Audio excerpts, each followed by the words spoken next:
Hi friends, ഇന്ന് നമ്മളിവിടെ തയ്യാറാക്കാൻ പോകുന്നത് ചേന ഫ്രൈ ആണ്. അതിന് വേണ്ടിയിട്ടുള്ള ഇൻഗ്രീഡിയൻസ് എന്തൊക്കെയാണെന്ന് നോക്കാം.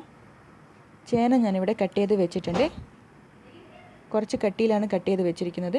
പിന്നെ നമുക്ക് ആവശ്യമുള്ളത് മഞ്ഞൾപ്പൊടി, മുളക് പൊടി, ഗരം മസാലപ്പൊടി, മല്ലിപ്പൊടി, ക്രഷ് ചെയ്ത ജിഞ്ചർ ഗാർലിക്, കറിവേപ്പില, ഉപ്പ്. നമുക്കിനി ചേനയൊന്ന് വേവിച്ചെടുക്കാം. നല്ല തിളയ്ക്കുന്ന വെള്ളത്തിൽ ചേനയൊന്ന് ഇട്ട് നന്നായിട്ട് തിളച്ച് വരുമ്പോൾ നമുക്കത് വെള്ളം ഊറ്റി എടുക്കാം.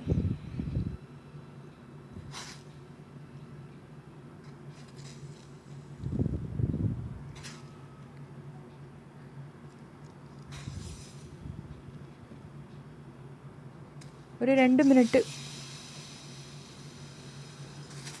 അത്രയും മതി. ഒന്ന് നന്നായിട്ട് തിളച്ച് വരുമ്പോൾ നമുക്കതൊന്ന് തീ ഓഫ് ചെയ്തെടുക്കാം. കാരണം ഞാൻ ചൂട് വെള്ളത്തിലാണ് ഇത് ഇട്ടിരിക്കുന്നത്. നന്നായിട്ട് തിളച്ച് വരുന്നുണ്ട്. നമുക്കിതിൻ്റെ വെള്ളം ഊറ്റിയെടുക്കാം. അപ്പോൾ ചേന ഞാനിവിടെ എടുത്തിട്ടുണ്ട്. ഇനി നമുക്കിതിൻ്റെ മസാല തയ്യാറാക്കുന്നത് എങ്ങനെയാണെന്ന് നോക്കാം. മുളക് പൊടി, മഞ്ഞൾപ്പൊടി, ഗരം മസാലപ്പൊടി, മല്ലിപ്പൊടി, ഉപ്പ്,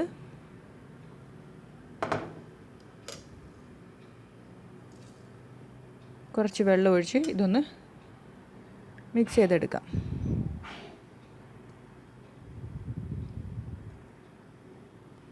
അപ്പോൾ ഞാനിതിവിടെ മിക്സ് ചെയ്തിട്ടുണ്ട്. ഇനി നമുക്കിതിലേക്ക് വേവിച്ച് വെച്ച ചേന ഇട്ട് കൊടുക്കാം. കൂടുതൽ വേവുമ്പം ചേന പൊടിഞ്ഞു പോവും. അതുകൊണ്ടാണ് ജസ്റ്റ് ഒന്ന് വേവ് വരുമ്പോൾ നമുക്ക് എടുത്ത് മാറ്റാം. നമുക്ക് ഇതിലേക്ക്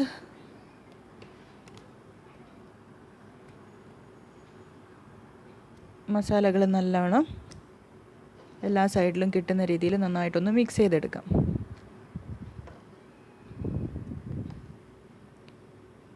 കൈകൊണ്ട് പ്രസ് ചെയ്തിട്ട് മിക്സ് ചെയ്യണ്ട. ജസ്റ്റ് ഒന്ന് എല്ലാ സൈഡിലും കിട്ടുന്ന രീതിയിലൊന്ന് കൈകൊണ്ട് ജസ്റ്റ് ഒന്ന് ഇതാക്കിയാൽ മതി. അപ്പോൾ ഞാനിവിടെ നന്നായിട്ടൊന്ന് മിക്സ് ചെയ്തെടുത്തിട്ടുണ്ട്. ഇനി നമുക്ക് ഒരു പാൻ ചൂടാക്കി അതിൽ എണ്ണ ഒഴിച്ച് നമുക്കിത് ഫ്രൈ ചെയ്തെടുക്കാം. അപ്പം എണ്ണ നന്നായിട്ട് ചൂടായി വന്നിട്ടുണ്ട്. ആദ്യം നമുക്ക് ജിഞ്ചർ ഗാർലിക് ക്രഷ് ചെയ്തത് കറിവേപ്പിലയും ആഡ് ചെയ്ത് അതൊന്ന് വഴറ്റിയെടുക്കാം. അതിൻ്റെ പച്ചമണം മാറുന്നതിലൊന്ന് വഴറ്റി ഇനി നമുക്കിതിലേക്ക് ചേന ആഡ് ചെയ്ത് കൊടുക്കാം.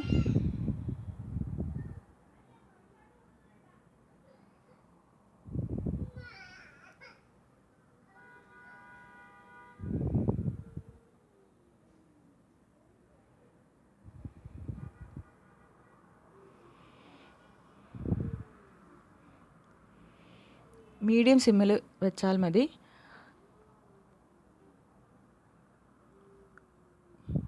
ഒരു സൈഡ് നന്നായിട്ട് ഫ്രൈ ചെയ്ത് ഉണ്ട്. ഇനി നമുക്കിതൊന്ന് തിരിച്ചിടാം.